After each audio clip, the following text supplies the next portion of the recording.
Welcome to the Deep Dive. Today we're tackling a subject that's often kind of pushed to the fringes, but really involves serious questions. We're talking unidentified flying objects. Or UAP, unidentified aerial phenomena, as they're often called now.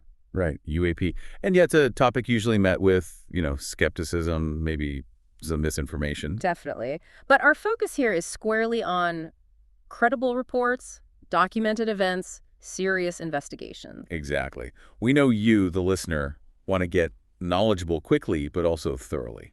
So this deep dive, we're aiming to cut through all that noise. We're going to focus on the key insights, the stuff that really stands out from, well, a pretty substantial collection of sources we've looked at. You might be surprised, actually. There are some potential aha moments here. Yeah. Our main source today is Leslie Kean's book, UFOs, Generals, Pilots, and Government Officials Go on the Record. And the title says it all, really. Yeah. It's heavy on first-hand accounts from, incredibly credible people. People whose jobs rely on precision, observation, integrity, pilots, generals. Yeah, top military brass, government officials, people trained to see things and report back accurately. So our mission, if you like, for this deep dive is pretty straightforward. We want to understand the evidence about UFOs, or UAPs, that Kean presents. Look at the official investigations, or sometimes the lack of them. And really try to grasp the perspectives of people who've studied this whole phenomenon seriously. Okay, let's get into it. First things first, we really need to nail down the definition. UFO, it just means unidentified flying object, period. Right. It doesn't automatically mean, little green men. Exactly. Yeah. That automatic leap to aliens is, well, it's kind of messed up objective discussion for decades, hasn't it? Oh, absolutely. It makes having a rational conversation so difficult. The original neutral meaning just got buried under all the sci-fi stuff. Totally. And it's crucial to remember the vast majority of sightings, maybe 90–95%, they do get explained eventually. Like weather balloons, flares, reflections. Yeah, atmospheric stuff, aircraft we know about, drones even now, just ordinary things, misidentified. So the focus, our focus anyway, is on that leftover bit, that stubborn 5 or 10%. The ones that, even after people really look hard, just defy explanation based on what we currently know. Based on our tech, our understanding of physics, all that. Right. And Kean's book actually details some of the things mistaken for UAP, sky lanterns, space junk. Even Venus sometimes looks weird. It shows how thorough the good investigations are. Okay, so definition clear. We're looking at the truly unexplained. Let's dive into some of the big cases. The book talks a lot about the Belgian UFO wave, right? Between 89 and 92. Oh, yeah, that's a huge one. It stands out because, well, you had tons of witnesses reporting similar things, and the government got seriously involved. Major General Wilfred de Brouwer. He was chief of operations for the Belgian air staff then. He was right in the middle of it. And his description is pretty stark. Hundreds of people saw this. This majestic triangular craft. Yeah. Huge, like 120 feet across, with powerful lights. And these weren't just quick glances, were they? People saw them for a while. Often, yeah. Prolonged sightings, and lots of independent witnesses seeing the same thing. But the clincher... Radar. Multiple military radar systems tracked these objects, and radar doesn't, hallucinate. It bounces signals off solid things. A technological confirmation backing up the eyewitnesses. Exactly. And General de Brouwer's team, they were systematic. They checked everything. Helicopters, no. Regular planes, no. Secret military flights. They even checked with the U.S., didn't they? About stealth planes. Yep. The U.S. Embassy flat out denied any American stealth flights or tests over Belgium then. And the Belgian defense minister at the time, Leo Delcroix, he went public saying, basically, we don't know what it was, but it wasn't American tests. Which is a pretty big statement from a NATO government, right? It shows how seriously they took it. That whole Belgian wave. Yeah. It's powerful proof that something real and unexplained was happening. What about pictures? That's always the sticking point, isn't it? Where are the clear photos? Kean gets into that. Lots of people tried, but clear shots were super rare. There's an interesting idea, though, from lab analysis. Yeah. Infrared light. The idea is maybe these things emitted strong infrared, which is invisible to us, but could mess with camera film or sensors. Ah, so it might explain why these bright lights witnesses described looked faint or didn't show up well in photos? Could be. It's a potential factor anyway. Fascinating. But even without perfect photos, the sheer number of witnesses is compelling. Could you give some examples of what people saw? Sure. Near Liège, a family driving saw a huge rectangular thing, like a platform, hovering silently right over the highway, spotlights blazing. Wow. Yeah. Near Upin, 13 police officers, right? 13 cops in 8 different spots all reported the same triangular craft. Independently. And on just one night, November 29th, they estimated maybe 1,500 people saw these things from over 70 locations. 1,500? Yeah. That really pushes back against the idea it was just, mass hysteria or everyone mistaking the same plane. Exactly. And one photo, a slide, was intensely analyzed. Experts said, nope, no tampering. It showed the triangle banked at 45 degrees, weird light stuff going on. And sometimes the objects seemed to react. Yeah, like Colonel Amon stepped out of his car and this thing reportedly zoomed right towards him. And another couple watched a big triangle hang motionless for ages. Bright lights, flashing lights. So not just distant lights. These were close encounters sometimes. Definitely. General de Brouwer's conclusion was clear, not mass hysteria. Witnesses were sincere, independent. Out of maybe 2,000 reports, over 500 just couldn't be explained. 500 unexplained. And get this, over 300 were close encounters, like under 300 meters away. Right. And over 200 sightings lasted more than 5 minutes. People were sometimes right underneath them. Okay, that Belgian way really sets a standard for, a well-documented, officially investigated series of events that remain unexplained. It really does. And that leads naturally into another critical area, Kean covers. Pilot encounter. Right, reports from the cockpit and the safety implications there. Huge safety implications. Dr. Richard Haynes, who used to be a senior scientist at NASA, compiled this report Kean discusses. Aviation Safety in America, a previously neglected factor. Catchy title. What did he find? He documented over 100 cases of pilots encountering UAP, including, and this is worrying, 56 near mid-air collisions. 56. Near misses involving UAP. That's genuinely alarming. It is. These are highly trained pros, right? They know what's normally in the sky, and they believed a collision was about to happen. What kind of things were they seeing? All sorts. Classic silver discs, weird green fireballs, objects doing impossible loops around their planes, pacing them at incredible speeds. Some even reported intense light flooding the cockpit. Yeah, just blinding light, source unknown. And it wasn't just visual stuff, right? Sometimes the planes themselves were affected. That's what Haynes found. Reports of electromagnetic effects, instruments going haywire, compasses spinning, things that happen when pilots get close to some UAP. So navigation controls could be compromised.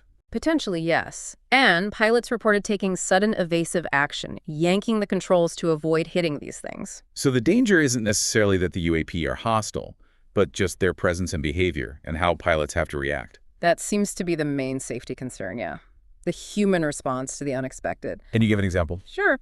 Captain Julio Miguel Guerra, Portuguese Air Force, 1982. He described a metallic disc circling his small plane, doing these really unnerving maneuvers super close. Was he alone?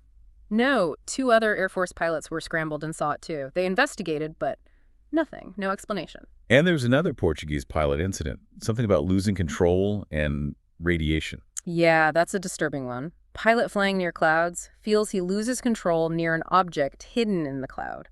Lands the plane, and they find unusually high radiation readings on the aircraft itself. Unexplained. That points to actual physical effects.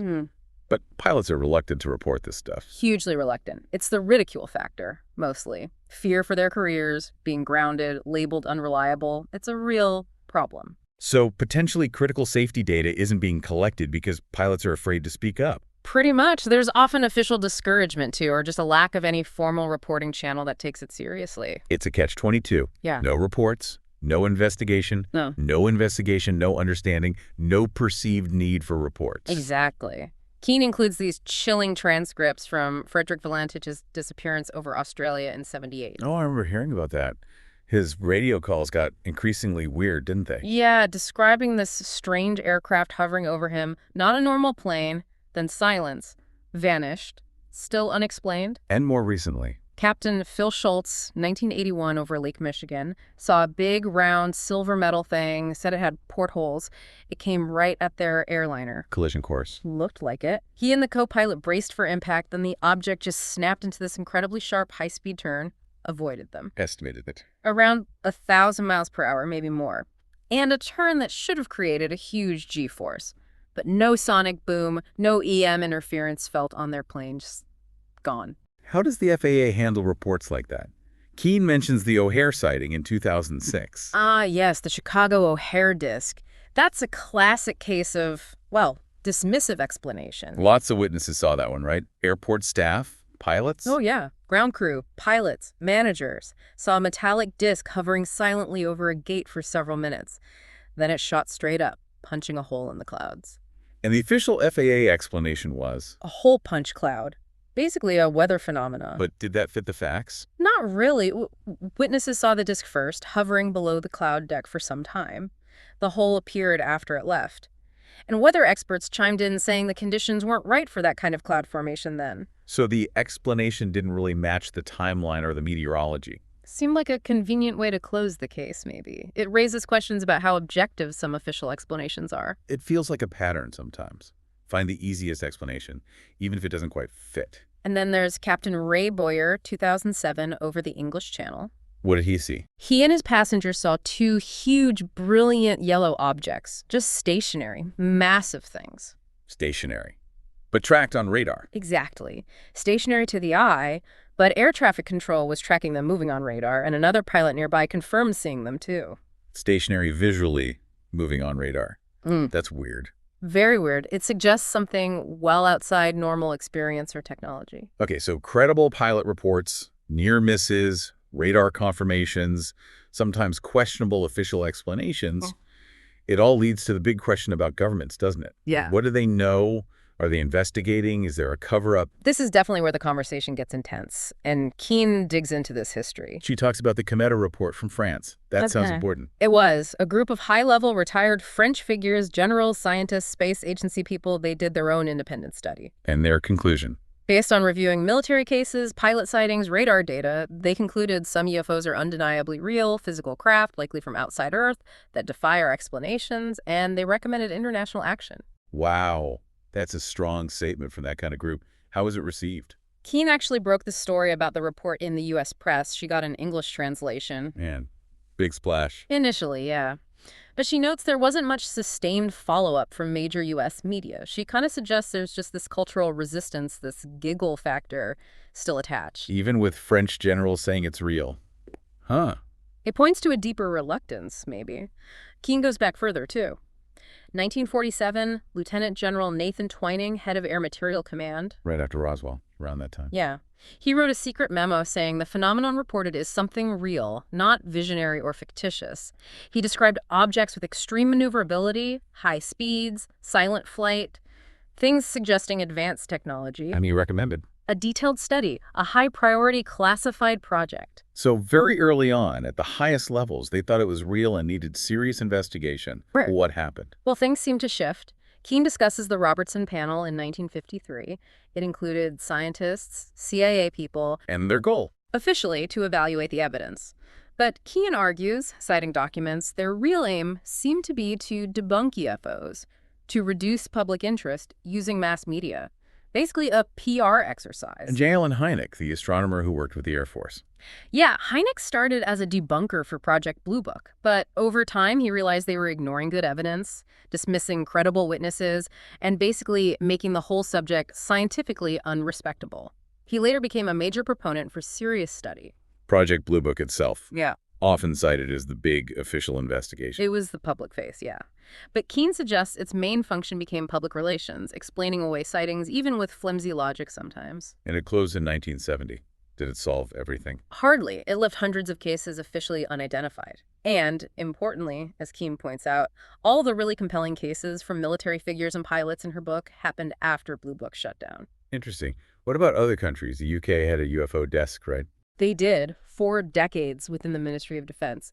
They closed the public reporting side in 2009, saying it was a resource issue and no evidence of a threat. But they said they'd still investigate military reports. Yeah, anything deemed a potential threat coming through official channels' radar, pilots would still be looked at. Not ignoring it completely, just not taking public reports anymore. And France. You mentioned GPAN earlier. Right, GPAN. It's part of their National Space Agency, CNES. It's been operating continuously for decades, taking a scientific approach, analyzing reports, publishing data. It's often held up as a model of how a government can study this openly and scientifically. A very different approach from the U.S. historical tendency towards debunking or secrecy. Seems that way. Kean then highlights some really dramatic military encounters worldwide. The Tehran incident in 1976 is incredible. Tell me about that one. Iranian Air Force General Parviz Jafari was scrambled in an F-4 Phantom jet to intercept this brilliant flashing object over Tehran. As he got close, his weapons systems and communications went offline. He broke off. Another F-4 went up, same thing happened, instruments failed. The object even seemed to release smaller glowing objects. One appeared to head towards Jafari's jet before he landed. Direct interaction, technological interference with advanced fighter jets. Exactly. Then there's Peru, 1980. Air Force Commander Oscar Santa Maria. He tried to intercept a silvery disc-shaped object hovering over a military base. What happened to him? He fired multiple rounds at it, no effect. As he maneuvered close, his aircraft systems were affected too. The object just ascended rapidly and vanished. And this was acknowledged.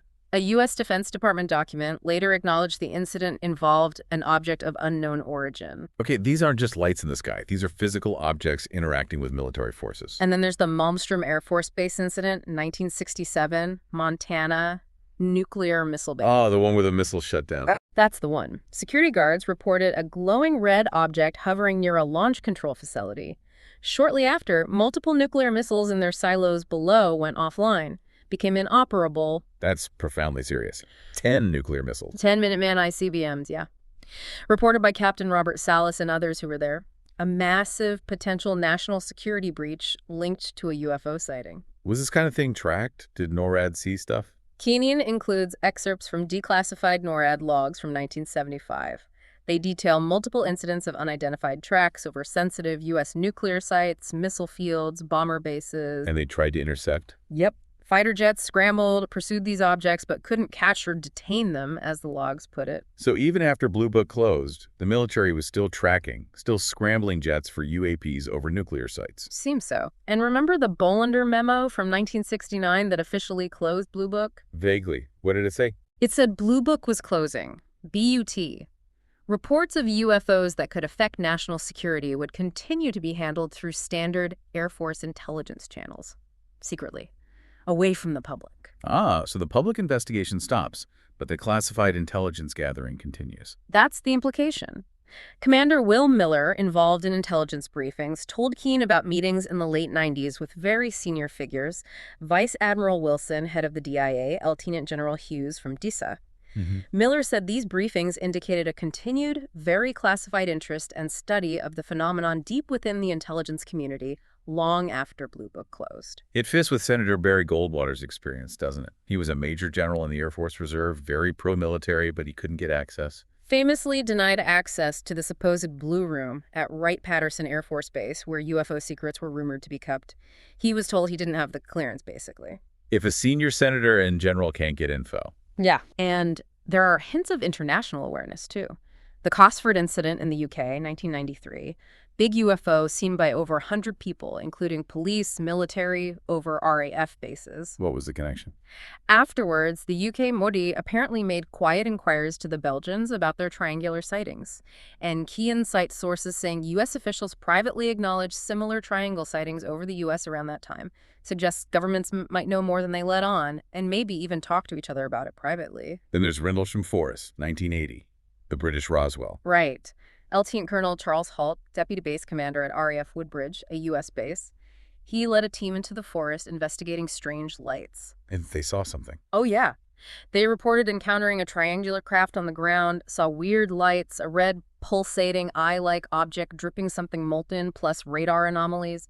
Halt made an audio recording at the time. Some airmen involved were later allegedly interrogated by OSI, the Air Force investigators. Very controversial case. It all paints a picture of, well, something going on that isn't fully public. Definitely. Which brings us to a more recent, very public event, the Phoenix Lights in 1997. And Governor Fife Symington III saw it himself. He did. The governor of Arizona at the time. He gives a detailed account in Kean's book of seeing this massive delta-shaped craft move silently over the mountains. Huge. But didn't he kind of make fun of it publicly at first?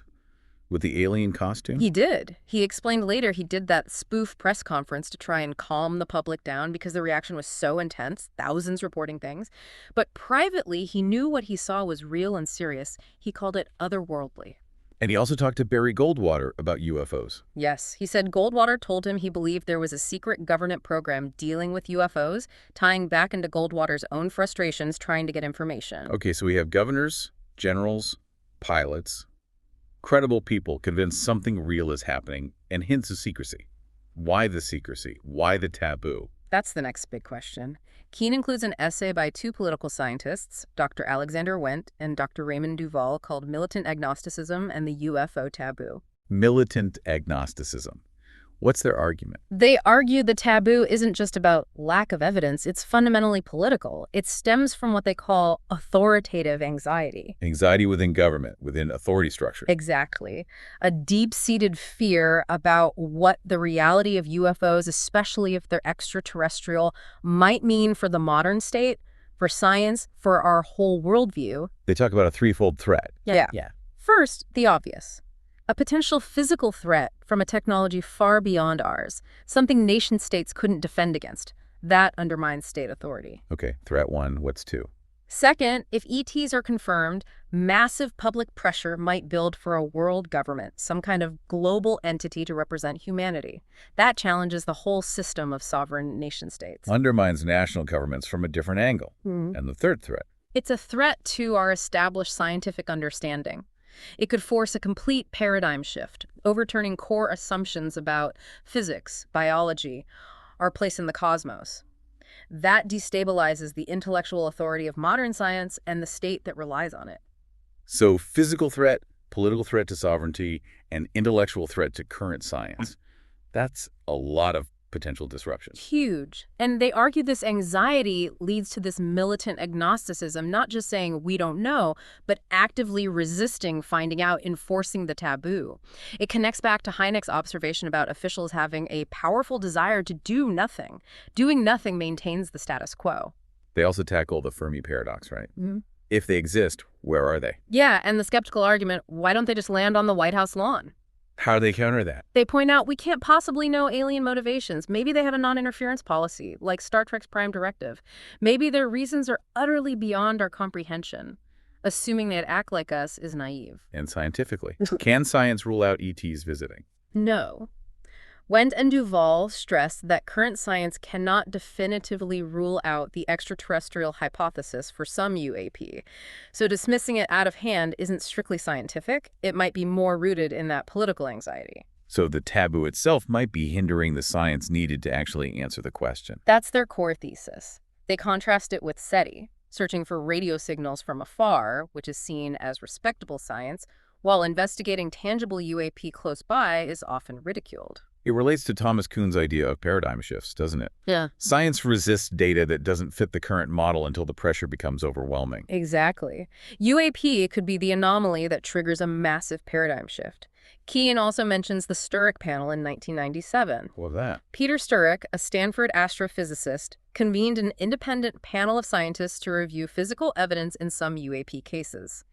It was the first serious scientific look since the Condon Report effectively shut down academic interest decades earlier. And their conclusion? They concluded some cases deserved further scientific study, recommending careful evaluation, a cautious step back towards scientific engagement. Okay, so there's the taboo, the potential political reasons. What about moving forward? International cooperation. Well, the Cometa Report in France strongly recommended it. CFFA, the Chilean government agency that studies UAP, similar to France's Guypen, also calls for international data sharing. Has it happened? Not really on a large scale. Kean mentions an attempt to bring it to the UN back in the late 70s, initiated by Grenada, but it fizzled out, partly due to resistance from major powers. Even President Carter seemed interested, didn't he? He did. He saw a UFO himself before he was president. In 1977, his science advisor, Frank Press, recommended NASA set up a panel to look into it. And NASA jumped right on it. Nope. The Air Force reportedly resisted the idea, and NASA ultimately declined, saying there wasn't enough evidence. A familiar pattern. So official U.S. agencies like the FAA and NASA have generally seemed reluctant to get deeply involved. Historically, yes. Kean gives a striking example from John J. Callahan. He was head of the FAA's Accidents, Evaluations, and Investigations Division. What did he experience? He dealt with the Japan Airlines Flight 1628 incident over Alaska in 1986. A 747 crew reported being shattered by a gigantic UAP confirmed on FAA and military radar. Massive object. And Callahan investigated. He gathered the radar data, pilot reports, briefed his superiors. Then he said the CIA came in, confiscated the data, told him and his team this event never happened, and that was that. Whoa, direct intervention to suppress information, according to a senior FAA official. That's his account. On a slightly more positive note for transparency, Kean co-founded the Coalition for Freedom of Information. And they sued NASA. Yeah, under FOIA, the Freedom of Information Act, they successfully sued NASA to release documents about a specific UFO incident over Kecksburg, Pennsylvania in 1965, which NASA had previously withheld. So there are ways to push for more openness. Okay, so pulling it all together, what's the big picture from Kean's work? I think it's this. You have a steady accumulation over decades of compelling case reports, first-hand accounts from incredibly credible people, pilots, military officials, all suggesting a consistent, physical, unexplained phenomena. Backed up sometimes by radar, photos, even physical traces or effects. Exactly. And yet, particularly in the U.S., there's been this persistent official reluctance to openly acknowledge it, to scientifically study it in a serious, sustained way, despite clear aviation safety and national security angles. And the book suggests looking at countries like France and Chile. Yeah, as examples of how governments can approach this scientifically, openly, without the sky falling. They've shown it's possible to investigate UAP rationally. Right. Okay, let's wrap up this deep dive. We've covered a lot of ground. We have, from the Belgian wave details, those pilot encounters, To the government investigation history, the cover-up allegations, the potential reasons for the taboo. It's a lot to take in. And just to reiterate, we've focused on the evidence laid out in the source material, especially Leslie Kean's book. Highlighting the credible witnesses, the documented events. We've tried hard to avoid jumping to conclusions about what these things are. Though we acknowledge the need for real scientific investigation to try and figure that out. And for you, listening, we get that this might clash with what you thought before. It might challenge your perspective. We really just invite you to consider the evidence. Think about these accounts from trained observers. Weigh them against the skepticism. Which leads us to a final thought, maybe a question for you to mull over. Given everything we've discussed, the specific cases, the testimony from pilots and generals, the official responses or lack thereof, what do you think is the single most important unanswered question about this whole UFO UAP phenomenon? What's the question that sticks with you the most after hearing all this? It's definitely a subject that invites more thought, more critical inquiry.